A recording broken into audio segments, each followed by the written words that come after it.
we're going to move along to Saturday night's main event, which is when the cameras go dark, the main event lights turn on as CM Punk finished up his match with FTR against the House of Black. And you know what? He decided right after the House of Black, let's get on the house mic.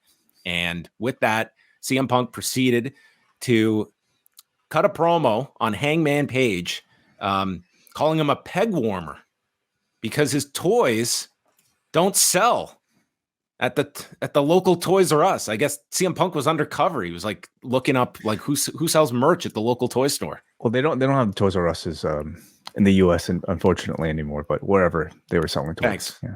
Thank you. I will put that down on my notes. So he cuts his promo on Hangman Page and is getting booed. Like you can hear the crowd like not wanting to hear this guy like rail on Hangman Page. And then I guess afterward he tried to more endear himself to this audience. But that was kind of the big talk of Collision afterward. It wasn't anything that happened on the show. It was all contained to why we are bringing all this stuff back up to the surface. And I was hearing about it that night, and then the next day, a lot more came to the surface about the issues that have been going on regarding Collision, regarding those that have been on the show, those that have been booked for the show, and then told at the last minute they're no longer needed.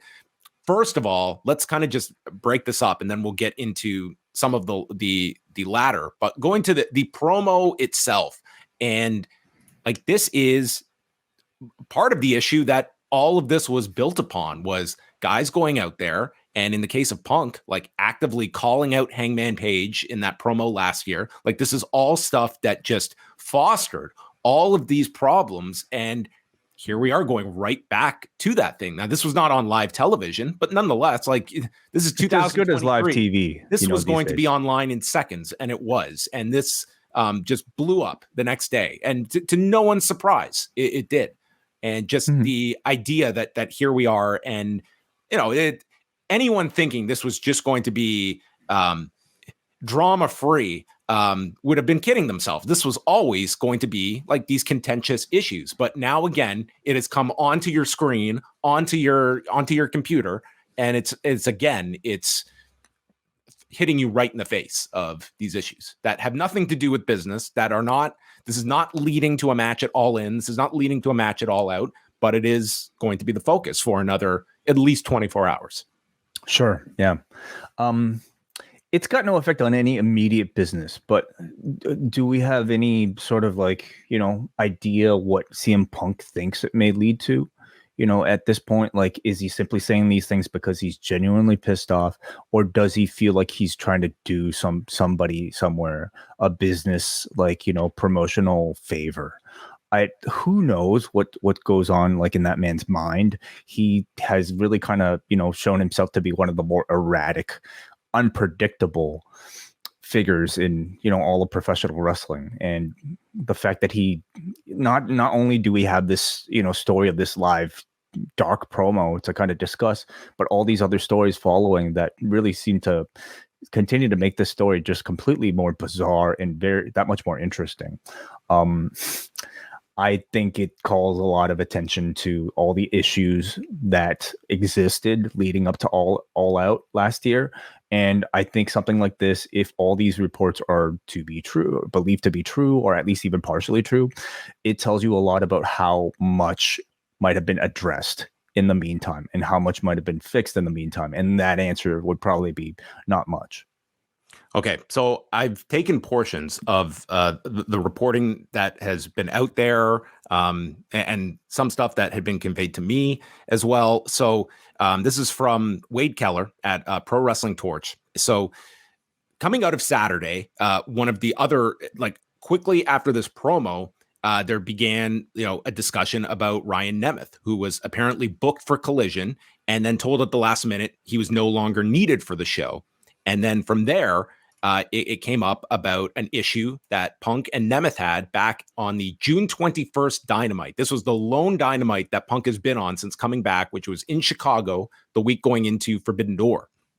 And going prior to that was a tweet that Ryan Nemeth made upon Punk's return and just tweeting out something to the effect of literally the softest person out there, or whatever it was, the exact wording of which, not specifically naming Punk, but I think everyone realizing exactly who he was referring to. So from Wade Keller stated that, this is for the first part. Let's cover the Ryan Nemeth part. So at the Dynamite, this would have been on June 21st, Pro Wrestling Torch sources indicated that Punk confronted Nemeth in the locker room. The story conveyed to the Torch is that Punk cornered Nemeth in the locker room, got inches from his face, and angrily and aggressively asked if they had a problem or if they needed to settle things outside. Punk cited to Nemeth that his comments on Twitter inflamed existing tensions and that the optics of the tweet sent a bad message. This incident was witnessed by numerous wrestlers and was characterized as awkward and weird. Nemeth moved the argument to the hallway where Punk continued to berate him, according to our sources. Nemeth defended his judgment in calling Punk soft since Punk fired the first shots at the Bucks. Punk pushed back that his timing was bad and worked against the public image that they were going for, that everyone was either on the same page or at least not inflaming prior issues. Nemeth then asked Punk if he shouldn't react to things Punk says on TV, and Punk said that'd be the right choice at that time. Then they shook hands, but apparently the tension was still high as they went their separate ways. Nemeth confided the incident in friends backstage and asked how to handle the situation. Nemeth has almost no leverage in AEW compared to Punk, who's a much bigger star. Then backtracking to this past weekend, Nemeth arrived at Collision in Greensboro Saturday night for his first scheduled match in a while, but was told he wasn't needed anymore and was given an itinerary to return home, according to a Fightful report. And so that's the Ryan Nemeth situation of things. So let's go through this story. So Nemeth tweets this out, and Punk is clearly aware of this and confronts him on the June 21st Dynamite. Now, if you are to take this report as Punk, do we have an issue or do we have to settle this outside? The idea of Punk coming back and almost having a fight on what would have been his second night back after the United Center return, that would have just been a nuclear incident had he ended up getting into a fight over a tweet on his second night back. Now, was it as heated as that? I mean, that is for you to determine, but that's what's being reported here. And this would be the first kind of story that people were focusing on, in addition to like the Hangman Page situation, which is a little more unclear in terms of the fact is that he was apparently booked for Collision on Saturday, and then once he arrived in the city, was told that was no longer, he was not to be at the building. And people are concluding that this is Punk related. And the fact that he several hours later cuts this promo on Hangman Page, well, if Punk's side is stating they had nothing to do with this, kind of paints you into a corner when there's other people. It seems like it's a he said, she said of who was involved directly in this Hangman thing. Right. Yeah. So again, a lot of this is from reporting that I certainly trust, and I think, but at the same time, I understand it's all one side of the story. Like, at least in most of these instances, whoever's kind of talking to the reporters, like, I feel like that we're not necessarily hearing from Punk himself. We might be hearing from people representing his side, but I just leave it to open to, like, is there some broken telephone involved? But we do know, at least I do believe, like, this Nemeth and Punk interaction occurred, and even if that's true, I find it pretty crazy how, in trying to create a calm, peaceful working environment, the man sounded like he was doing the complete opposite by, raising tensions just, over a tweet that was sent out so much, I don't know, several months ago. And just, I guess, like, in his mind, it feels like it's some sort of, like, keeping the peace. But what it does come across as, just even hearing that story again through several filters, it sounds like bullying. And I'm sure there are ways that you could, create some sort of, like, relief of, like, to sort differences if CM Punk and Ryan Nemeth had to work together in the same locker room. I don't think that sounded like the way to do things. And beyond that, how are these guys getting booked? If like, is this the only instance of Ryan Nemeth getting told to leave? Ryan Nemeth was a regular on Dark and Dark Elevation. He has not done any AEW related dates since May when he did an ROH match, which was not. Right. Which was done at Universal Studios. So, I mean, it's been months since he has been booked by AEW. So who is booking him and who's booking Hangman Page when, like, so this is a major issue, and it's like, ultimately, whatever your conclusion of this is, and you can have, you can point fingers all you want. None of these moves are happening without the approval of Tony Khan.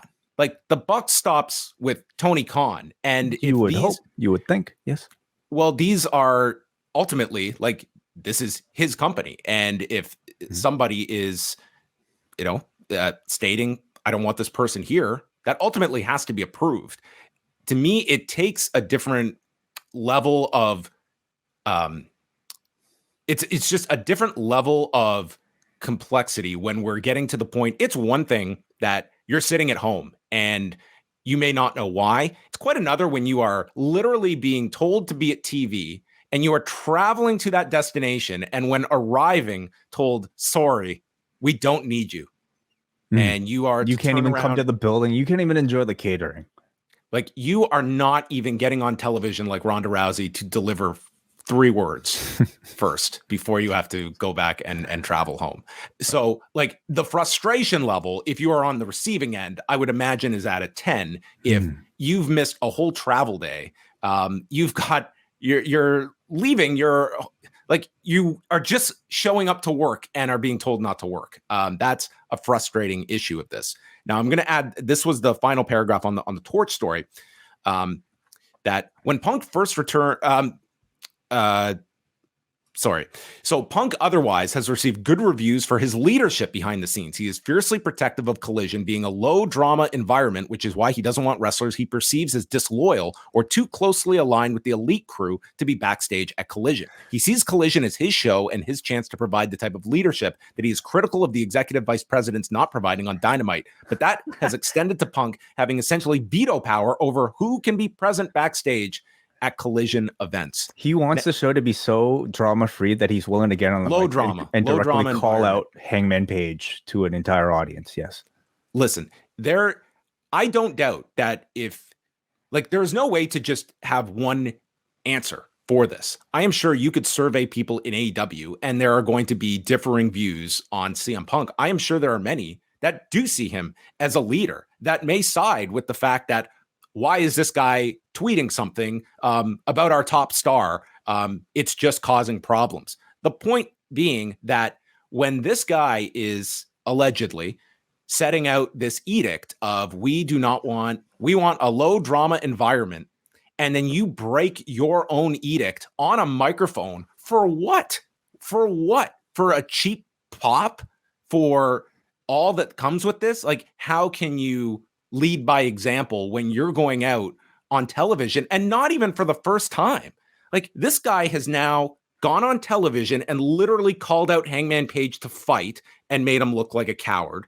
He went at the press conference, and dude, the guy that arguably took the worst of that maybe was Colt Cabana, but number 2 was Hangman Page, who was just, and again, not in the building and has no recourse. And now this is a third time that he gets attacked verbally and has no recourse either. Yeah. It's really funny when you put it that way. I mean, it's like, it's comical. This guy has just re-signed with your company, and like, Hangman Page to me has like, listen, he hasn't said a thing. He's at least just not publicly. Not publicly.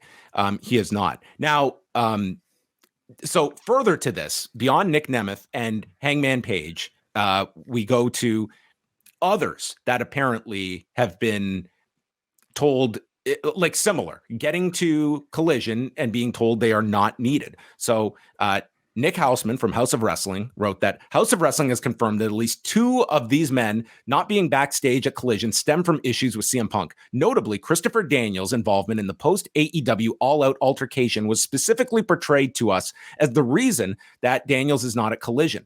Since Ace Steel, Punk's good friend, was also involved in the altercation, but not allowed to return backstage for Collision, Punk is said to feel the same about Daniels and does not want him backstage either.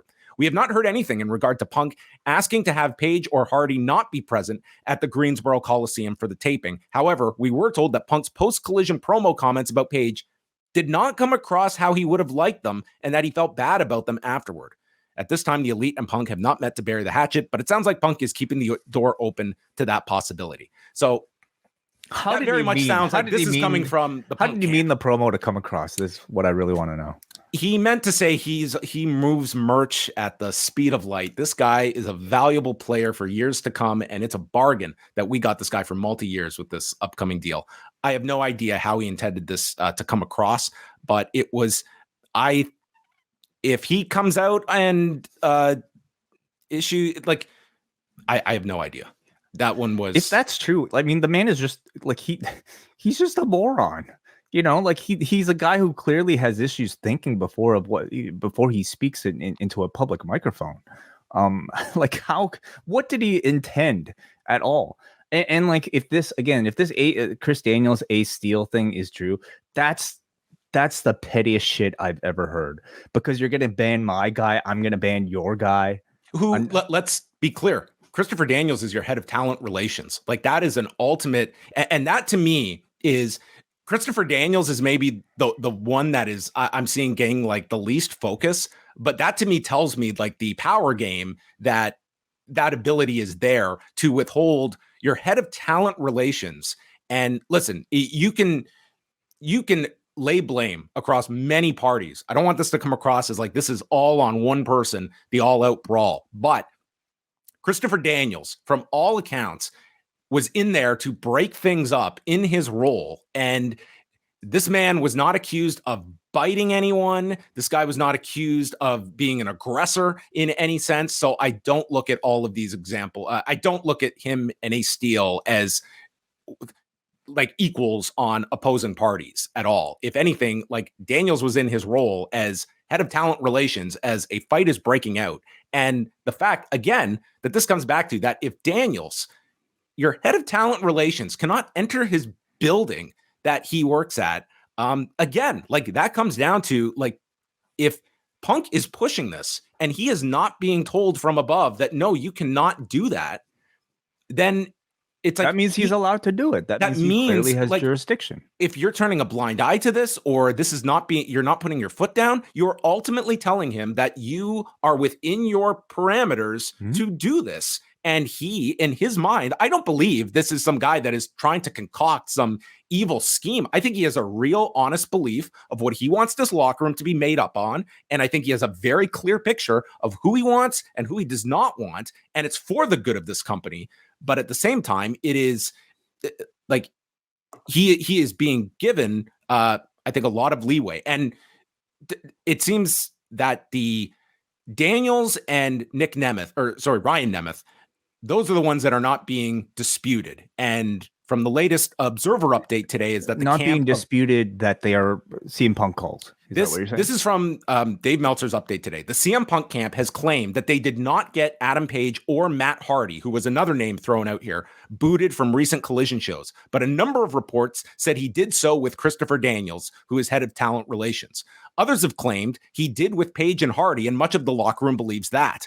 One person claimed he didn't even know Page was in Greensboro. There have been people who said he was responsible for Ryan Nemeth being out, and that was a major cause of concern on Saturday night in the company, both from those in Greensboro and those not. But others have claimed that was a management call and not a Punk call. So, I mean, there's a lot of just competing narratives here. There's a lot of bullshit here, you know? And it's sorry, please go ahead. Yeah. I'm just stating that in the court of public opinion, I don't think that this is going to change people's perception. If you are viewing this through the lens of Punk in the right, then I think this is only going to embolden your belief of that. And I think if you are looking at this from the opposite side, I think that this only further is going to drive people to believe that CM Punk has this unchecked power that is very click-like, that he has the ability and he's being allowed it's more than to that, exercise John. Like, this power. Has the click ever been able to, like, you know, demand people like get kicked out of buildings? I don't know people if home that were already on the rundown. Have they been able to do that? I can tell you, I never guy heard a has his own story of show. like the click saying like JJ Dillon had to like leave the building, the head of talent relations. Right. Okay. But I mean, this is also like, I feel like with these stories, and the man has adamantly denied them, and Tony Khan has backed him up. But do people view the Colt Cabana story differently when you're hearing this? Like, here is somebody that professed that he would do nothing to affect where Colt Cabana works and where he goes. And you're seeing like elements of that now applied to other people who, like in a Ryan Nemeth, had a much less relationship with CM Punk and not having lawsuits flowing back and forth with one another. And again, he has denied all of that with Cabana, but you're looking at this and it's like all of this stuff is just resurfacing again. And to me, I'm not stunned by any of this. I'm not aghast at any of it. When you wanted to try and acquiesce and keep all of these parties in-house, there was a reason for it. And I'm not even stating like this is what you're getting. Like, you are keeping these contentious personalities all under one roof. And this show on Saturday is built around this individual.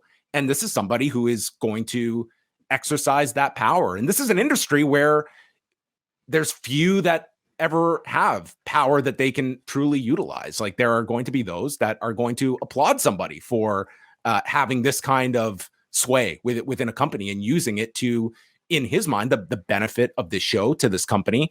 But there are definitely those in this locker room that are going to look at this as this is just the latest round of chaos that everybody is going to be focusing on. And again, we're spending 25 minutes talking about nothing related to these pay-per-views coming up or any on-screen program. It's, again, the behind the scenes. Well, it's fiercely interesting and somewhat entertaining as well. You know, we spent a whole half hour talking about Bash of the Beach. I mean, they made a whole 1 hour documentary on Bash of the Beach, didn't they? I mean, and people still talk about something like that 20 years later.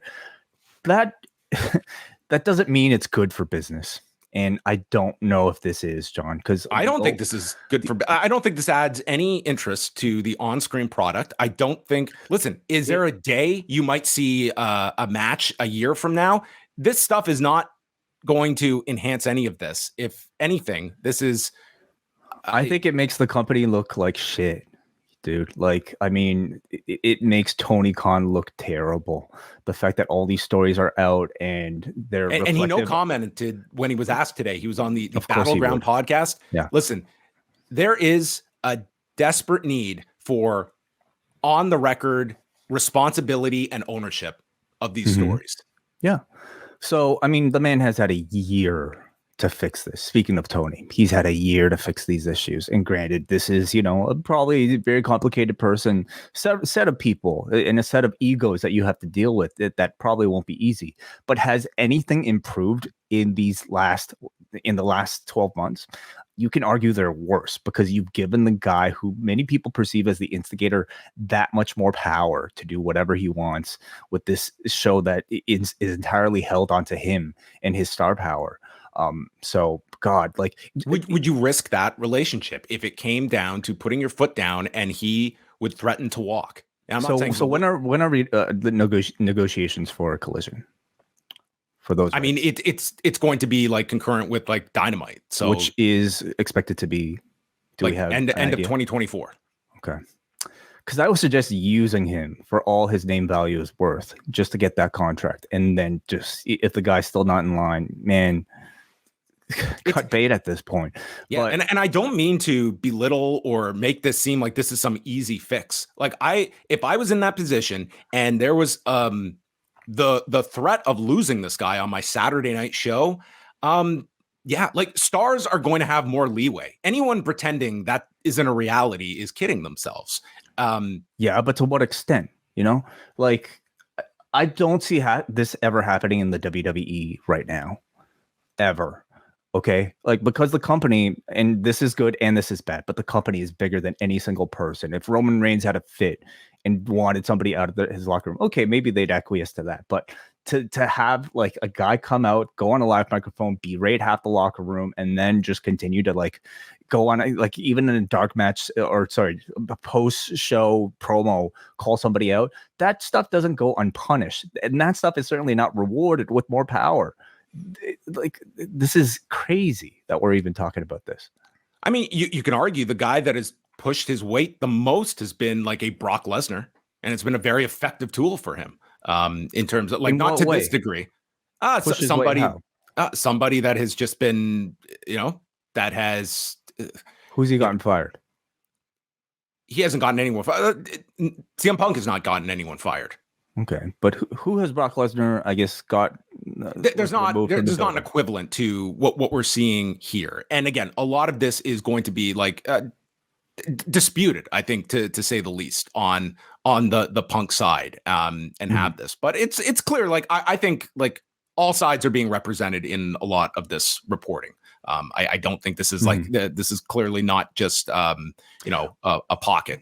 I guess even just going by what we can see on the surface, there's only one person speaking directly to the public and, directly, like, calling out Paige, calling out Cole, calling out the Elite by name on the microphone, and that's Punk.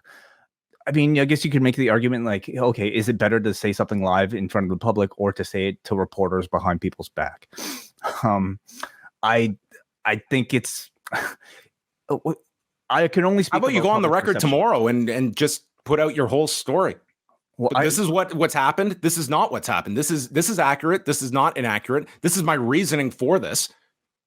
You mean Punk? You want Punk to just do an interview and talk about all this? He doesn't have to do an interview. He can go on Instagram Live tomorrow. Right. Why not? Well, he has done that in the past, hasn't he? On his IG stories, addressed, reports that are true or false. Maybe he's gotten shit for that too, because that tends to only make things worse, unfortunately. What does that mean? Get shit? I don't know. Get a talking to. Get a suspension? Get a fine? No, he won't be suspended. What kind of discipline is he facing for public comments? He'll get another 2-hour TV show. Like, we know there's limitations of, like, they have agreed, like, sides that cannot talk about one another. But Paige is not part of this, clearly. He could openly talk to 5,000 people on Saturday night about Hangman Page. Yeah. Anyway, yeah, I think it all reflects really poorly on AEW, at a time where I think the wrestling has still been really good. And even when Punk was not a part of this company, like, I would say things were pretty good. Like, people like Mox, I feel, are the guys that we should be spending a lot more time talking about instead, Even he had his comments about this on Renee's podcast. Do you remember where he was talking about all this juvenile drama stuff? It's juvenile. It is. And what does it say about us? But he didn't get a talking to. Did he? Mox? Yeah. Well, he's right. It is completely juvenile. Okay. Well, I'm just stating, like, again, there are those that, have made comments and they were approached in a locker room. And oh, you mean like in the way that Nemeth got a comment? Well, I guess Nemeth's comment was, what's the difference? Direct. Well, the difference is Punk has a much higher status, and Ryan Nemeth to CM Punk is a much easier target to, give a talking to than a Mox. So, any other thoughts on this? Like, I don't want to spend any more time on this than we have to, but we have already spent a lot of it on this. I mean, it's just like this is going to happen again. There are going to continue to be issues. This is the reality of trying to, like, and I understand both sides. Like, would sitting CM Punk at home have been a great business decision? No. So the other thing about all this that I find curious is we continue to hear that CM Punk wants to sit down with the Elite, but he's not been able to. Well, what do you make of that? I think that's not been allowed to, I should say. That's the decision. They don't want to sit down with them. Mm-hmm.